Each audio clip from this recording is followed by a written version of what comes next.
Hey y'all, out at Larry Griffey's Hot Rod and Restoration shop again, and he's got, this is going to be cool because he's got a project that he's had in for a little while and he's been working on, but we've caught it at the right place so that we can follow it through and actually watch this thing come to be.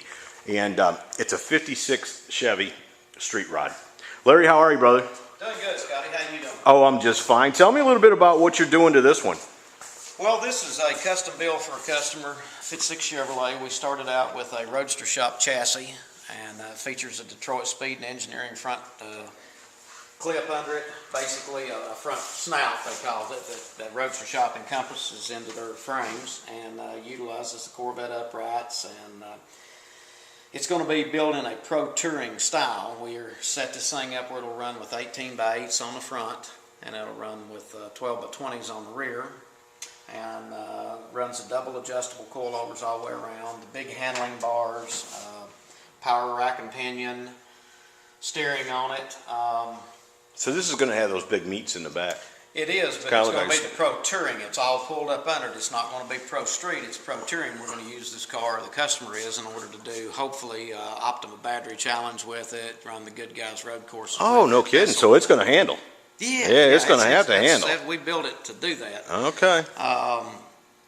We've encompassed 3-inch exhaust all the way back on it, up in the frame. Yeah, this you is sure actually did. the stance that the car sets. You can't see that normally, folks, but they've cut the frame out, and then you had to finish it all back in there. I'm guessing, right? Yes. Yeah, you had to lay pieces back in there. It's all fabricated. And then run the exhaust into that. How cool is that? All the aprons and everything we've built and rotated in order to be able to get the turn radius with the 8-inch wheels on the front, so it will turn and roll. Boy, that'd be something if you didn't think about that before you built it, wouldn't it? Yeah. Huh?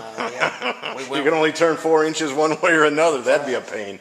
We went with all the billet aluminum hinges on the front. Yeah, I like that. Cross-flow radiator, the front aluminum radiator, dual fans in order to cool it. And of course, this car gets a lot of motor.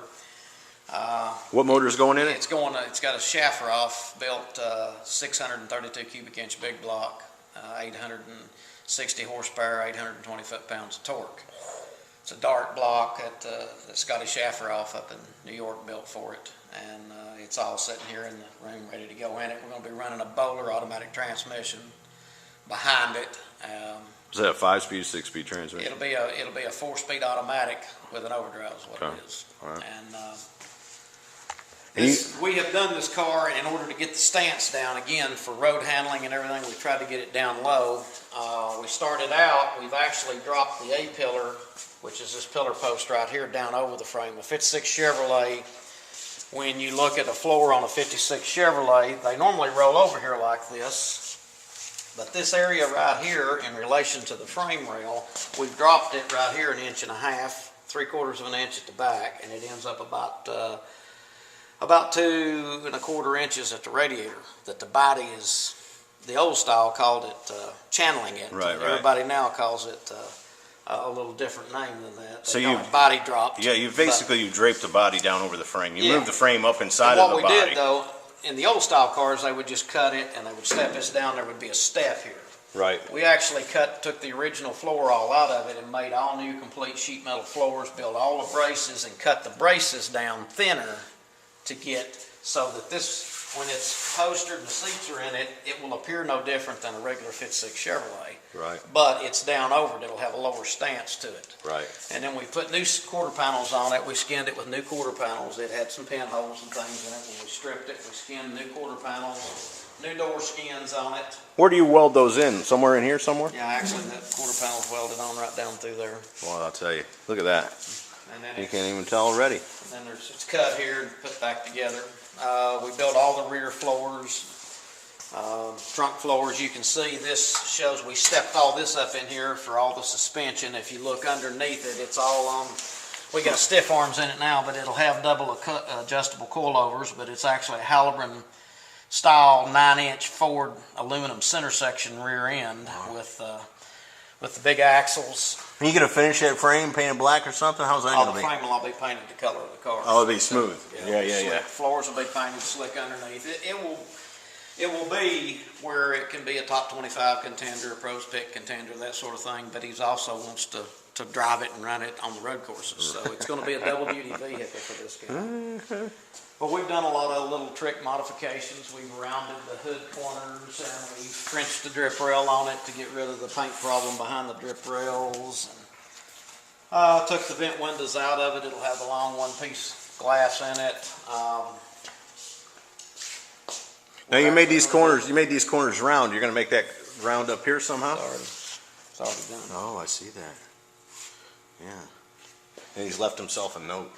Yeah, we tried Don't to do forget. that. Don't forget to do this. Don't forget to do that. Then there'll be a cover that comes over here, comes down and covers the radiator to enclose all of this. I got you. Kind of finish it out. Bottle, finish it all out. And Yeah. we're still working on our concept on the grill and bumper, what we're gonna do as far as the front and rear bumpers. We're gonna make some modifications, pull the bumpers up, and maybe cut them into here and do some different things. And of course, it doesn't have the correct wheels. We just got some dummy rollers on it right now, but it's going to be a unique project that. What color is it going to be? We've not decided on. No that kidding. yet. The owner is still battling that around. He's talked about a couple of different things, and Is he talking full-blown custom or two-tone, or what's he kicking around? it'll probably be one color. One color. It'll probably be one color. He's thought about 2 or 3 different things. He looked at a burgundy candy, looked at a dark blue candy looking color, pearl coat. Boy, those dark blues. Everything, so I'm not sure what we're going to do yet. They make some dark blues that are pretty anymore. They're just beautiful.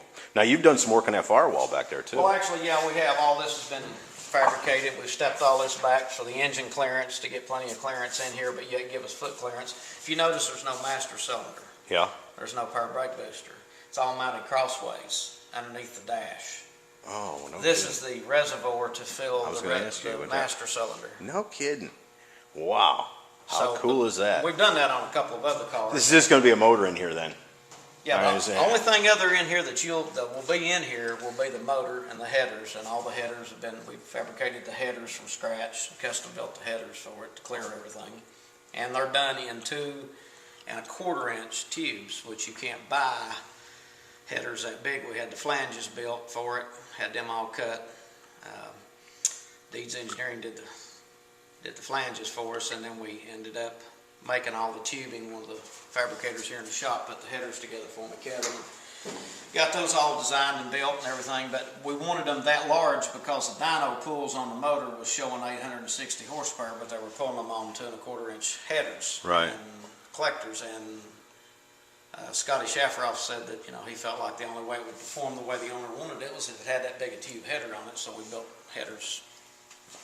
And then you had to make these inner fenders and put these up. Yeah, all of these are made here in the shop. We rolled all the sheet metal here in the shop, made all of those. And Yeah, we that's cut what I'm this, looking and this, at. Yeah. So this all sits down in it. Right. Holy And, smokes. Is it going to have windshield wipers on it? Yeah, it is going to have windshield wipers That's on it. good. I guess he's going to drive it so he needs it. Huh. Yeah. Wow. We've actually in the back, instead of doing wheel tub dock deals, we took actually new Fit 6 Chevrolet fender aprons so that they look factory. We moved all these mounting supports over here, moved the wheel well over, reattached these, and then banded the wheel wells in here so that when you open the trunk, it looks like a wheel well. It don't look like a square box like a drag car, No, I know pro what you're street talking about. style car. Yeah. It'll have the appearance and everything. This will all be slicked and painted in here, and then this will all be a carpeted panel. in Actually, here. you'll, to somebody that's not a everyday pro of these cars, you would even question whether it's been tubbed or not.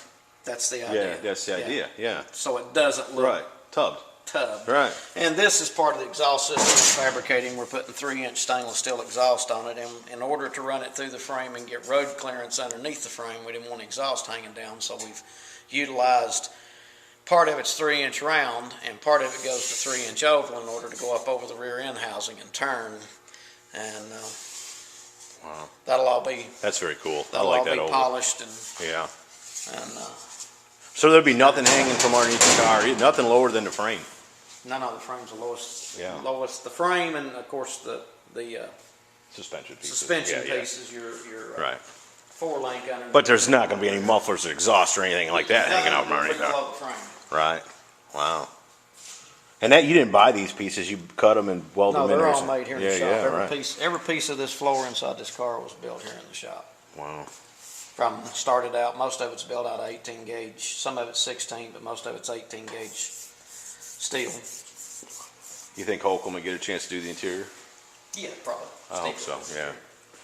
Yeah, I hope so. I'm a big fan of his too. So, well, Larry, I appreciate you taking the time to show me this car. Yes, sir. It is way, I mean, even the way it sits, you can just see. And that's the thing too, folks, is that I wanted to bring you in on a build where we're at this point. You know, because I'm talking to Steve about his interiors, you can kind of see where he's going and you see where he got. Well, same way with this. I wanted to kind of give you an idea what Larry was talking about when it was in this state, so that when it's finished and we can watch him work it all the way through, you can kind of get an idea. Yeah, I see how he did that. I would have never guessed it would turn out looking like that. Whatever. But it's going to give you just an inside view of how these things work. So, anyways, hope you all have enjoyed it.